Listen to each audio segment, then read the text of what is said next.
자, 이번 시간 공법 체계도 13번째 강의 국토계획법상 개발밀도관리구역, 기반시설 부담구역, 국토계획법의 마지막 강의로 보시면 되겠습니다. 자, 이 부분은 이 개발밀도관리구역, 기반시설 부담구역에 대한 이 제도 자체를 이해하시는 파트인데, 자, 먼저 개발밀도관리구역이 무엇입니까? 우리 수업 시간에 개발밀도관리구역은 건축물의 용적률이 개발밀도입니다. 건물을 신축할 때 용적률, 건물을 크게 짓는 그런 그 기준인 용적률 자체를 관리하는 구역, 구역이라는 게 강화하는 구역이죠. 강화.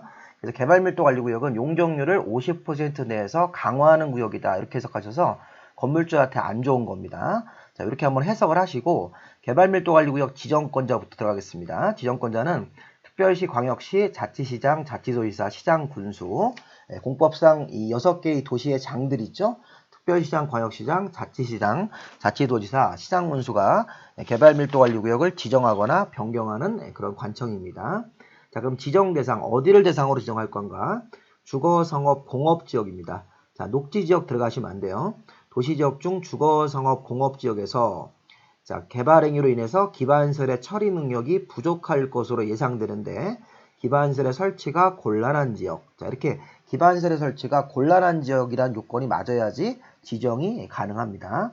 주거, 성업, 공업지역에서 기반시설이 처리 능력이 부족할 것으로 앞으로 예상되는데 설치가 곤란한 지역이면 개발밀도관리구역을 지정할 수 있다. 그럼 지정을 하면 이제 지정 효과 같은 게 있을 건데 요 간단하게 그림으로 보시면 이 개발밀도관리구역은 기존 개발지인 주거, 성업, 공업지역에서 여러 개의 건물들이 이미 세워져 있습니다. 그러면 이런 지역에서는 기반시설이 부족하다고 판단이 드는데 기반시설 설치가 곤란하면 건물 사이즈를 원래 사이즈보다 반으로 낮추는 그런 효과가 있으니까 한번 참고로 한번 보시고 기존 개발지에서 기반시설이 부족이 예상되는데 설치가 곤란하면 개발밀도관리구역을 정해서 건물 사이즈를 원래 사이즈보다 반으로 낮추는 곳, 용적률을 50% 강화하면 건물 사이즈가 반으로 줄어드는 곳입니다. 자, 그러면 이 개발밀도관리구역을 아까 주거, 성업, 공업지역에서 기반시설의 처리 능력이 부족이 예상되는데 설치가 곤란하면 지정을 하면 지정 효과가 있습니다. 효과. 당해 지역에 적용되는 건폐율 또는 용적률을 대통령령으로 정하는 범위 안에서 강화한다. 자, 우리 현행 법률에는 건폐율 또는 용적률을 대통령령으로 정하는 범위 안에서 강화하도록 되어 있습니다. 그러니까 완화하시면 안 되고 강화를 하는데 문제는 이 건폐율 또는 용적률을 실제 얼마큼 강화할 거냐 숫자는 50% 이내라고 되어 있는데 대통령령에 현재 용적률만 규정되어 있습니다. 그래서 이게 50% 이내에서 강화하면 건폐율은 빼시고 이 용적률만 쓰셔야 되겠습니다. 50% 이내에서 강화하면 요 분홍색으로 표시한 여기를 문제를 낸 거고 자, 요걸 빼고 지문을 낼 수도 있어요. 건폐율 또는 용적률을 대통령령으로 정하는 범위 안에서 강화한다. 이렇게 할 수도 있습니다. 자, 그렇게 하시면 그 두 가지 표현 자체가 모두 맞는 것으로 보셔야 돼요. 자, 일단 개발밀도관리구역은 건폐율 또는 용적률을 대통령령으로 정하는 범위 안에서 강화한다. 이렇게 쓸 수 있고 맞는 표현이고 50%란 말을 써서 강화하면 용적률만 적으시는 게 맞습니다. 50% 이내란 말이 나오면 용적률만 써서 강화한다. 보통은 이제 용적률 50% 강화한다는 표현을 더 신문지에서 많이 냅니다. 자, 그러면 어쨌든 건물 사이즈가 반으로 작아지는 거네요. 자, 이런 걸 하면 주민들이 안 좋겠죠. 그래서 주민들이 지정 절차로 들어가서 지정 변경 절차, 자, 주민의견 같은 거 안 듣고 협의도 안 하고 도시계획위원회 심의를 거쳐서 지정 변경을 하고 고시한다. 심의와 고시밖에 없다는 사실. 그래서 이런 부분들 한번 잘 확인을 하시고 또 개발밀도관리구역 지정 기준 같은 것들은 국토부 장관님이 정해줍니다. 개발밀도관리구역 지정 기준은 국토부 장관님이 정한다. 자, 그 다음 주제를 바꿔서 이제 기반시설 부담구역입니다. 자, 기반시설 부담구역은 신규 개발지에서 도로, 공원, 녹지, 학교 같은 기반시설부터 의무적으로 부담해라. 신규 개발지에서 아파트부터 짓지 말고 기반시설부터 먼저 부담하는 곳. 개발행위 하기 전에 기반시설부터 먼저 강제로 부담하는 곳이 기반시설 부담구역입니다. 기반시설 부담구역은 지정권자는 개발밀도관리구역과 같습니다. 특별 광역시장, 자치시장, 자치도지사, 시장군수가 기반시설 부담구역을 지정하거나 변경을 합니다. 그러면 어디다가 정할 건가? 지정 대상 지역. 자, 일단 개발밀도관리구역 외의 지역입니다. 개발밀도관리구역 외의 지역으로 나가서 신규 개발로 인해서 여러 종류의 기반시설, 도로, 공원, 녹지, 학교, 수도, 하수도 폐기물 처리 같은 여러 가지 기반시설의 설치가 필요한 지역을 대상으로 기반시설을 의무적으로 설치하기 위해서 지정이 가능한 지역이다. 이렇게. 그래서 이렇게 신규 개발 사업하는데 여러 종류의 기반시설 설치가 필요할 때 지정이 가능한 지역입니다. 자, 문제는 뭐냐면 시험 문제에서는 개발밀도관리구역하고 중복되시면 안 돼요. 개발밀도관리구역 외의 지역에서 정해지는 거고, 그 다음에 기반시설 부담구역에서 설치되는 기반시설 종류에는 도로, 공원, 녹지, 학교인데 대학교를 뺀다는 표현도 시험 문제 한번 나왔습니다. 대학교는 제외되고 이런 기반시설 같은 것들이 들어가야 됩니다. 기반시설 부담구역에서 의무적으로 설치하는 기반시설 중에서 대학교는 제외된다. 그리고 기반시설 부담구역은 개발밀도관리구역과 중복될 수 없습니다. 자, 다음.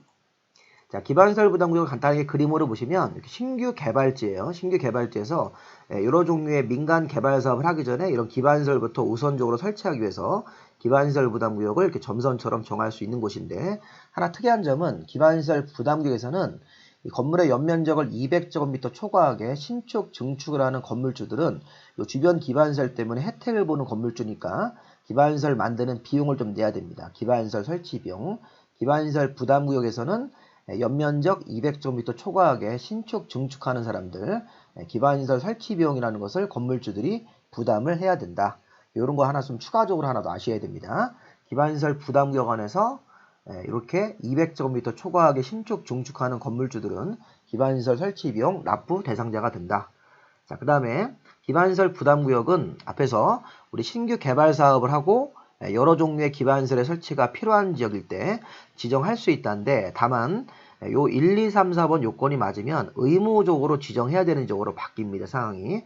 우리 신규 개발지에서 의무적으로 정하는 게 아니라 지정할 수 있다가 원칙인데, 요 1, 2, 3, 4번 주권 중에 하나가 맞으면 그때는 의무적으로 지정을 해야 된다. 예를 들어서 자, 이 법이나 다른 법이 개정되거나 제정되어서 행위 제한이 풀리는 지역들 완화 해제. 요 분홍색이 중요합니다. 법이 개정되어서 행위 제한이 완화 해제되거나 2번처럼 이 법이나 다른 법의 용도지역 등의 명칭이 변경 해제되어서 용도지역 명칭도 해제되어서 행위 제한이 완화. 이렇게 1번이나 2번은 법이 개정되거나 용도지역이 변경 해제되어서 행위 제한이 풀리는 지역들은 기반시설 부담구역을 의무적으로 지정을 해야 됩니다. 자, 왜냐하면 행위 제한 자체가 풀리면 이제 갑자기 개발 사업이 막 이루어지니까 난개발을 막기 위해서 기반시설 부담구역을 먼저 정하고 의무적으로 기반시설부터 먼저 설치를 해야 되는 것입니다. 의무적으로. 자, 그 다음에 이제 3번도 어떤 특정 개발지가 전년도 허가 건수가 전전년도 허가 건수보다 20% 이상 증가한 지역들, 이것도 1년 만에 허가 건수가 급증을 하기 때문에 20% 이상 이런 지역도 기반시설의 설치가 필요하기 때문에 기반시설 부담구역을 의무적으로 정해야 되는 곳이고, 전년도 인구 증가율이 자, 해당 지역 전년도 신규 개발지 전년도 인구 증가율이 그 도시 전체, 특별시, 광역시 같은 도시 전체 인구 증가율하고 비교했을 때 20% 이상 높은 지역, 이렇게 인구 증가율이 20% 이상 높은 지역도 도시 전체하고 그 신규 개발지 두 지역의 인구 증가율 차이가 20% 이상 높은 지역이면 거기도 의무적으로 지정해야 되는 지역이다. 그 네 가지를 한번 잘 보시기 바랍니다. 자, 다음. 자, 기반시설 부담구역이 뭐 지정하여야 한다든 할 수 있다는 지정이 되면, 자, 지정 효과 1년 안에 기반시설 설치 계획을 구체적으로 만들어서 설치 계획 내용을 도시관리 계획에다 반영을 해야 됩니다. 자, 1년 안에 기반시설 설치 계획을 수립을 해야 됩니다. 수립하지 않으면 1년 되는 다음날 기반시설 부담구역이 해제되는 것으로 의지되기 때문에 1년 안에 기반시설 설치 계획을 의무적으로 수립하고 그 내용을 그 이후에 도시관리 계획에다 반영을 해서 3번 도시관리 계획에다 반영을 해가지고 기반시설 공사로 들어가야 되는 것이죠. 그렇게 해석을 하시면 되겠습니다. 지정 효과 1년 안에 기반시설 설치 계획을 수립해야 된다. 그리고 그 이후에 도시관리 계획에다가 이 설치 계획 내용을 반영을 하고 기반시설 공사를 시작해야 된다. 이렇게 해석하시면 되겠습니다. 아까 우리 저 개발밀도관리구역의 지정 효과는 용적률을 50% 내서 강화하는 것이고, 기반시설 부담구역의 지정 효과는 1년 안에 기반시설 설치 계획을 수립을 해야 된다. 그리고 그 이후에 1년 안에 설치 계획 수립하면 되고, 그 이후에 도시관리 계획에다가 내용을 반영을 해서 기반시설 공사로 들어가야 되는 것이죠. 자, 지정 절차. 기반시설 부담구역은 주민 의견을 듣습니다. 주민들한테 기반시설을 어떻게 설치해 드릴 건지 의견을 듣고 도시계획위원회 심의를 거치고 나서 최종적으로 지정 변경 후 고시한다. 자, 이렇게. 아까 개발밀도관리구역은 심의하고 고시밖에 없었는데 기반시설 부담구역은 주민의견을 듣습니다. 듣고 심의를 거쳐서 고시한다. 자, 최소 규모가 있죠. 기반시설 부담구역은 최소 10만 제곱미터 이상 규모가 되도록 기반시설이 적절하게 들어갈 수 있게 10만 제곱미터 이상 규모로 해야 됩니다. 자, 그 다음 이제 돈 내는 거. 기반시설 부담구역 안에서 기반시설 설치 비용을 내야 되는 사람이 있습니다. 기반시설 설치하는 비용이 필요하니까 돈 좀 내라.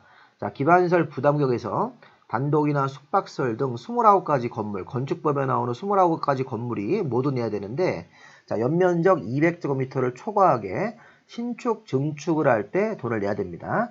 연면적 200제곱미터를 초과하게 신축, 증축하는 건물주들이 기반시설 설치로 인해서 혜택을 보기 때문에 그분들한테 부가 징수하는 금액입니다.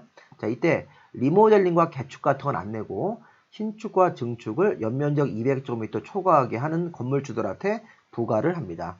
그럼 간단하게 계산하는 공식이 있는데, 자, 표준시설비용이라는 게 만약에 기반시설 도로를 만들 때 도로를 만드는 공사비입니다. 공사비. 인건비나 재료비 같은 공사비고, 용지비용은 땅값.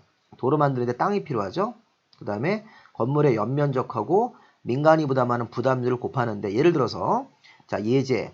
자, 표준시설 비용이 1제곱미터당 가로 세로 1m당 20만원 든다.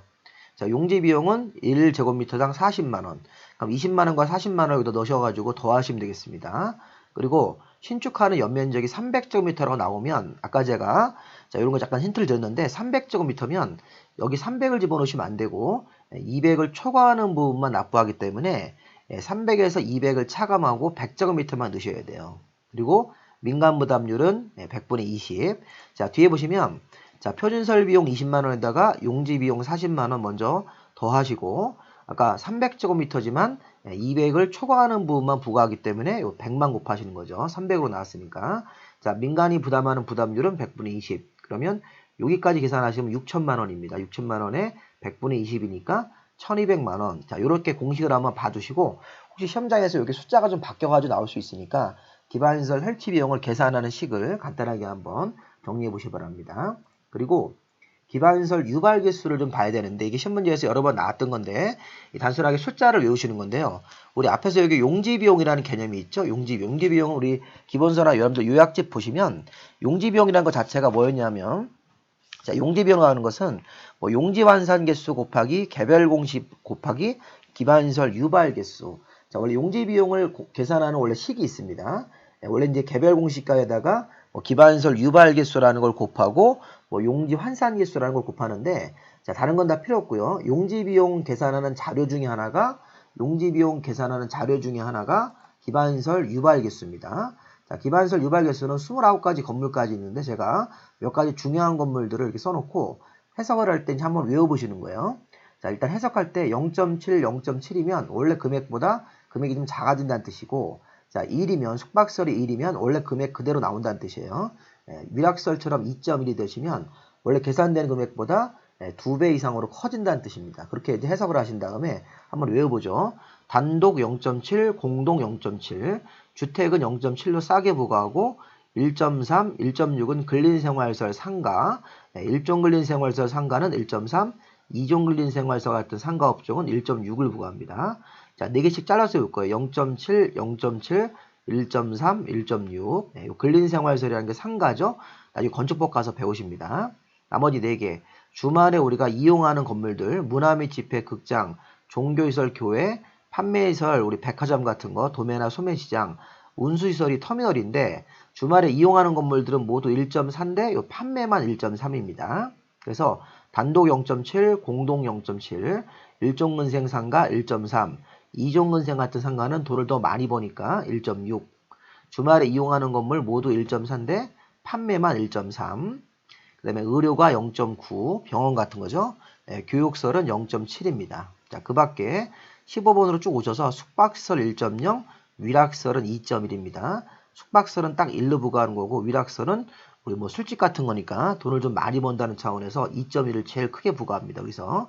자, 마지막으로 우리 건축법을 쭉 가다 보면 26번에 묘지, 화장장이나 납골당 같은 묘지는 0.7, 관광, 휴게소 같은 것들은 1.9, 휴게소 가면 돈을 좀 많이 번다는 측면에서 1.9, 장례시설 같은 장례식장도 0.7, 야영장 0.7입니다. 이렇게 한번 제가 한번 읽어드렸으니까 한 번씩 수시로 보셔가지고 0.7, 0.7, 1.3, 1.6 주말에 이용하는 건물들은 1.4, 이거 다 1.4인데 판매만 1.3이죠. 자, 종합병원 같은 병원은 0.9, 교육시설 0.7, 나머지 여기 묘지나 장례도 0.7이고 관광휴게가 1.9 이런 것들이 시험 문제에서 최근에 나왔던 것들이니까 기반시설 유발 개수가 가장 큰 것을 찾아라. 이런 식으로 문제가 나왔습니다. 한번 보시고 자, 그다음에 문제 한번 보겠습니다. 개발밀도 관리구역 설명으로 가장 옳은 것은 개발밀도 관리구역은 도시지역 외의지역에서 정하는 게 아니에요. 주거, 상업, 공업지역에서 지정을 할 수 있습니다. 주거, 상업, 공업지역에서 자, 시도나 대도시가 개발밀도를 지정 변경할 수 있다. 틀렸죠. 특별시, 광역시, 자치시와 자치도, 시장, 군수 이 6명이 지정 변경할 수 있는 것이죠. 자, 개발밀도 관리구역에서는 자, 원래 용도 지역에 적용되는 용적률 50% 범위 안에서 최대한도로 강화 적용한다. 자, 이게 맞네요. 용적률 50% 내에서 강화하는 게 효과니까. 자, 개발밀도를 지정 변경할 때는 공청회를 열어서 주민의견 안 듣습니다. 주민의견 없고 개발밀도는 용적률을 반으로 낮춰서 주민들이 싫어하기 때문에 그냥 지방도시계획위원회 심의를 거쳐서 지정 변경하고 고시합니다. 심의밖에 없으니까 공청회 주민의견 들어가시면 안 되고 개발밀도관리구역 지정 변경은 도시관리계획으로 결정할 사항이 아닙니다. 자, 이거 용도구역이 아니기 때문에 도시관리계획으로 결정하는 것은 아니다. 이렇게 해야 되겠습니다. 자, 정답은 3번이고, 자, 2번. 자, 틀린 걸 찾는 거죠. 개발밀도관리구역은 기반시설이 부족이 예상되는데 설치가 곤란한 적을 예상으로 정하고 건폐율 또는 용적률을 대통령령으로 정하는 비율로 강화한다. 자, 이것도 맞는 표현으로 보셔야겠습니다. 자, 건폐율 또는 용적률을 대통령령으로 정하는 범위 안에서 강화합니다. 실제 대통령령에는 이 용적률 쪽만 50% 내에서 강화한다고 써있고 자, 개발밀도의 명칭이나 범위를 변경하는 경우도 지정 변경할 때는 모두 심의를 거쳐야 되기 때문에 명칭 변경도 심의를 거쳐야 된다. 맞습니다. 자, 개발밀도관리구역 지정 기준은 국토부 장관님이 정한다. 맞고 향후 2년 안에 학생 수가 학교 수용 능력을 20% 이상 초과할 것으로 예상될 때 개발밀도관리구역을 정할 수 있는 기준에 해당됩니다. 자, 개발밀도는 기반시설이 부족이 예상되는데 그 부족을 예상할 때 2년 이내로 예상하는 거죠. 2년 안에 또 기반시설이 부족할 것으로 하는 것도 기준이 학생 수가 학교 수용 능력을 20% 이상 초과할 것으로 예상될 때 지정할 수 있으니까 4번이 틀렸습니다. 그리고 개발밀도는 특별광역, 자치시와 자치도, 시장군수 이런 분들이 지정하거나 변경하는 것 맞는 지문이고 자, 기반시설 부담구역에서 설치하는 기반시설 범위로 틀린 것은 아까 제가 학교는 대학교 같은 경우를 제외하도록 되어 있으니까 도로나 수도 설치할 때는 인근의 간선도로로부터 기반시설 부담구역까지 연결되는 도로를 포함하는데 이 수도도 연결되는 부분을 포함하는데 대학교는 가로 안에 있는 표현이 제외된다고 하셔야 되겠죠. 대학교는 기반시설 부담구역에서 설치하는 기반시설 종류에서 제외한다. 그렇게 정답 2번입니다. 자, 기반시설 부담구역 설명으로 틀린 것은 기반시설 부담구역은 최소 10만 제곱미터 이상 규모가 되도록 지정해야 된다. 맞고 자, 기반시설 부담구역은 용도구역이 아닙니다. 틀렸네요. 용도구역에 해당되지 않기 때문에 도시관리계획으로 결정하는 것이 아닙니다. 자, 기반시설 설치계획에는 자, 설치가 필요한 기반시설의 종류, 위치, 기반시설 설치의 우선순위 같은 것들을 포함하여 수립해야 된다. 아까 제가 기반시설 부담구역 정해지면 1년 안에 기반시설 설치계획 같은 걸 만들고 요런 설치계획 안에는 이런 내용들을 포함해서 만들어야 됩니다. 자, 그 다음에 해당 지역 전년도 인구 증가율이 그 도시 전체 인구 증가율하고 비교해서 20% 이상 높은 지역이면 기반시설 부담구역을 지정을 해야 되는 지역 의무적으로 맞죠? 기반시설 설치 비용이란 단독 숙박시설 등 연면적 200제곱미터 초과하게 신축 증축하는 그 건물주한테 기반시설을 설치하기 위해서 부가 징수하는 금액이다. 맞는 표현이죠. 단독 숙박 등 해가지고 29가지 건물을 연면적 200제곱미터 초과하게 신축 증축하는 건물주들한테 부가 징수하는 금액이다. 이렇게 해서 문제까지 한번 쭉 훑어봤습니다. 자, 일단 제가 지금 강의하는 거는 이 공법 체계도라는 거 있었죠. 우리 학원에서 공부하신 분들은 모두 다 이렇게 받으셨을 테고 인강으로 제 강의를 처음 접하신 분들은 저한테 문자로 또는 밴드 검색을 한번 해보시면 되겠습니다. 밴드 검색어 배시아줌마 공법으로 들어가셔가지고 우편 주소 알려주시면 무료로 보내드리니까 그렇게 해서 이 체계도 받으셔가지고 체계도 여백에다가 내용들을 써가시면서 추가 내용을 써가면서 정리하시면 이 국토기획법 체계를 전체적으로 잡을 수 있을 것 같습니다. 자, 우리 30일에 우리 필승해서 합격하실 거를 기대하시면서 국토기획법 강의 마무리하겠습니다. 다음 강의는 도시개발법 계속 진행하도록 하겠습니다. 자, 수고하셨습니다.